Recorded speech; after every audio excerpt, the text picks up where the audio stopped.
Previously on Yandere Stories. Did you ever hear that there's a serial killer on the loose? Huh? That's random. Don't worry about it.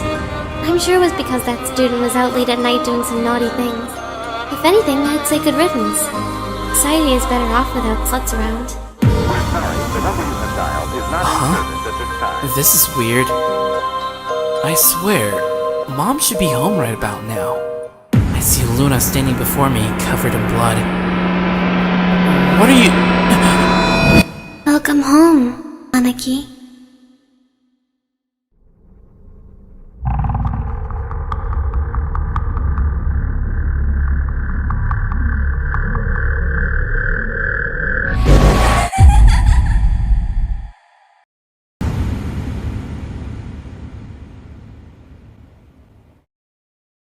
I couldn't believe my eyes. I couldn't comprehend this unexpected situation in front of me. I looked next to Luna's feet and saw both my mom and dad dead in their own blood. My body couldn't move. My mouth couldn't speak. I was in total shock, but I knew I had to run away. Suddenly, Takashi from behind rushed in without noticing Luna standing inside. Come on, dude. What are you just standing there for? Huh? I wanted to scream. I wanted to yell.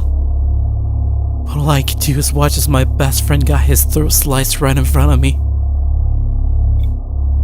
No. Why? Gonna keep help me.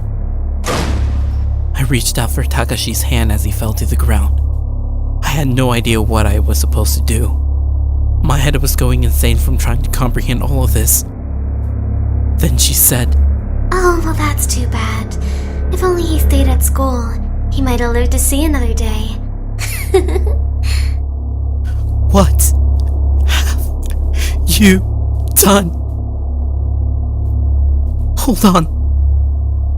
It can't be. You're... Oh, you just now figured that out? Well, now that the cat's out of the bag, I guess this means I'll either have to take you hostage or kill you. Out of all the people that I knew, she was the last person in my head to be the serial killer. I knew I needed to run away, but my body just froze, and my mind went hazy. I couldn't think straight. All I could do is question her motives as to why she would do this. Well, actually, I think I'll have a little fun and take you hostage, since I've grown very fond of you these past couple weeks. What? Oh my gosh, your face is priceless. I totally need to take a picture of this. She took out her phone and snapped a picture of me grieving with my friend corpse in my hands. This was sick and messed up. Only God would know what was going through her mind. Now, why don't you be a darling and help me clean up this bloody mess? Oh, and by the way, if you try telling anyone or even attempt to run away, I will start plugging anyone and everyone close to you, one by one, until you have no one left. So be a good boy, okay? I was trapped. I didn't want to put anyone else in danger. I couldn't bear the thought of anyone losing their lives, all because of me. She then told me to drag my own parents and my friend's body to the bathtub. I had no idea what she was going to do, but it's not like I had a choice. After collecting their bodies in the tub, we both started scrubbing the wooden floors to clean up the stains of blood. After half an hour, the house looked as if nothing had happened. Good boy. I'm so glad you're obedient. If you weren't, well, let's just keep it at that, shall we? Okay. Aw, don't be sad. It'll only get better from here on out. Who needs family and friends when you have me? I couldn't believe what I was hearing, but it's not like I could do anything to stop her at the moment. She suddenly told me to sit down with my eyes closed. I didn't know what she was up to, but I did it anyways. Suddenly, I feel a sting in my neck as though I was being stung by a bee. There we go. What the hell was that? Let's just say it's my little insurance in case you try anything funny. Insurance? Well, I guess I could tell you. I injected you with poison. Poison? Although, it won't kill you. Unless you stop taking this antidote in my hands. Are you kidding me? Like I said, it's my insurance. As long as you're a good boy, you'll be just fine, okay? You demon. I've been called worse. At this point, I knew I was screwed no matter what I did. I could try to escape, but then I would just die by the time I got to the police. The only way was to do what she said. Like any other person, I was too afraid to die. My fear of death forced me to compel to her every whim. Later that night, we went and poured acid on the bodies of my parents and my friend Takashi to hide all the evidence of the murder.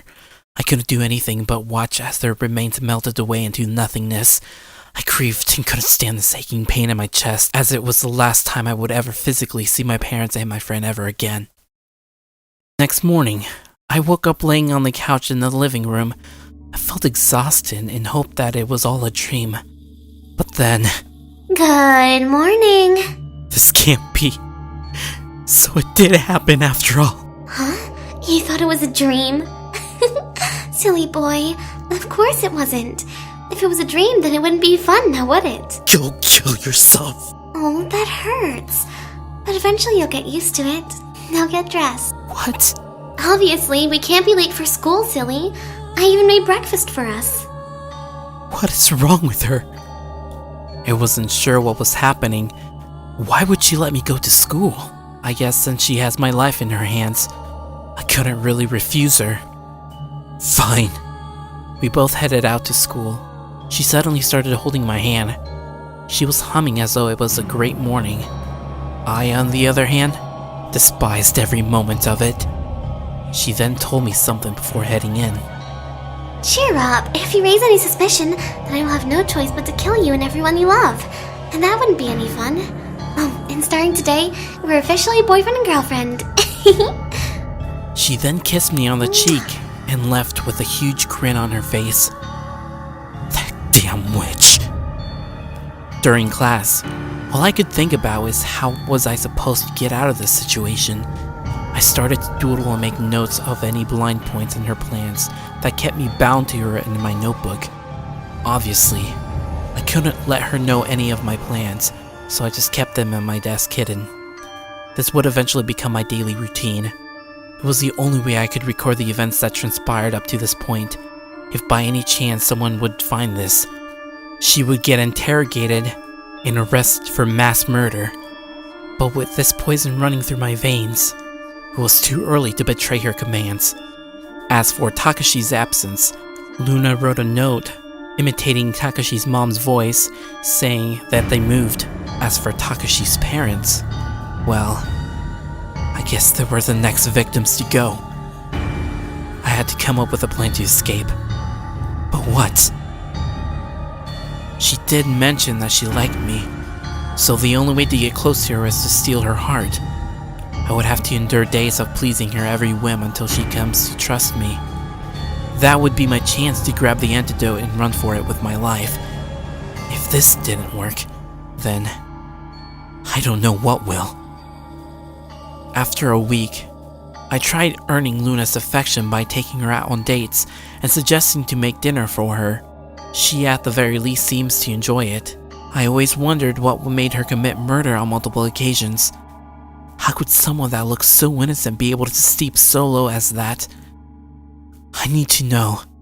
And also, I made it a personal mission to do just that. Every few dates, I would try to ask her about her parents and her life, but she would just brush it off. I guess it's because she didn't trust me just yet.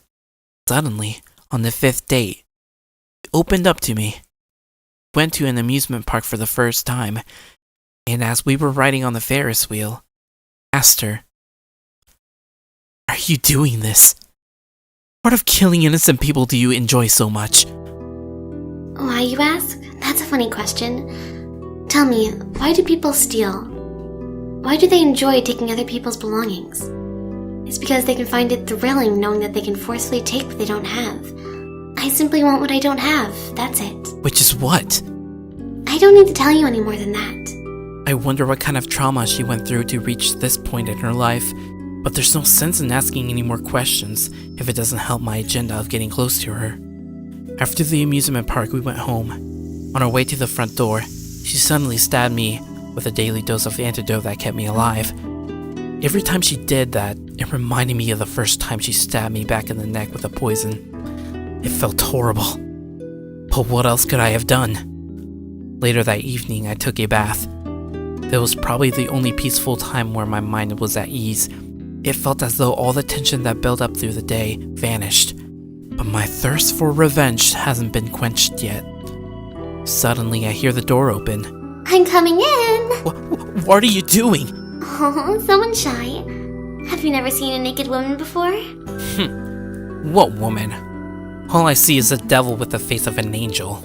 I'll just take that as a compliment. He then proceeded to come into the bath with me and started to scrub my back, both bathed together as though we were a newlywed couple. This was a very odd situation for me. Either way, hormones got the best of me. Someone seems to be excited. Shut up! You know, my parents, they weren't, as you would say, caring. My dad was a drunk and my mom was a whore who slept with people for money. I was a mistake to them.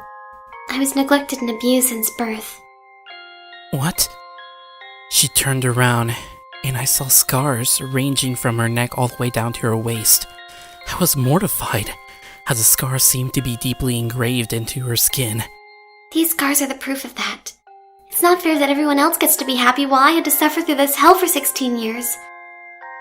Now you know. Happy? I don't know what to say. Well, it's better that way. I'm done here. Let me know when you're finished. I wasn't sure what to do. I don't know if she was telling me the truth or not. Maybe she was lying to me and tried to get into my head. I suddenly had mixed feelings and felt sorry for her. But I can't just easily brush off any ill intents towards her for killing my parents and my best friend. I just don't know anymore. And that concludes the end of episode 8 part 2. And you know what? There actually is going to be a part 3. And guess what? For part 3, I'm actually going to be doing something awesome and special that you probably haven't seen in any other Yandere related video on YouTube probably. I mean, it's done before on YouTube before, like a long time ago. It started like a long time ago, but I'm actually going to implement that into my video thing now. So hopefully that goes well. And by that, I mean, like, if you guys don't know, I'm going to make it so the end of episode part 3, you're going to be able to decide which route you want to take. And you're going to have 2 choices. You can either go one route or the other one, and each route leads to an ending in which, I don't know, it could be a bad ending or it could be good ending. I haven't decided what I'm going to do with that yet. And make it so one of them can lead to another ending, or it can split off or branch off to another one. So I don't know, dude. The possibilities are endless for this, so this is going to be pretty awesome. I'm pretty hyped for this, so this is going to be something that's going to take me a little bit longer. I don't think it's going to take me like a month or 2 or anything like that, so it shouldn't take too long. But I hope you guys are hyped for this and, you know, expect awesome things to come. But yeah, if you are new to this channel, don't forget to subscribe. Click the notification bells to be part of the hashtag notification. I can't even speak. I mean, hashtag notification squad. Yeah. There we go. I said it. Oh yeah, and don't forget to like and share with your friends if you want them to listen to these awesome Yandere stories. So yeah, guys, and have a great day, morning, night, or whatever you want to, bon bonsoir, whatever. But yeah, see you guys later.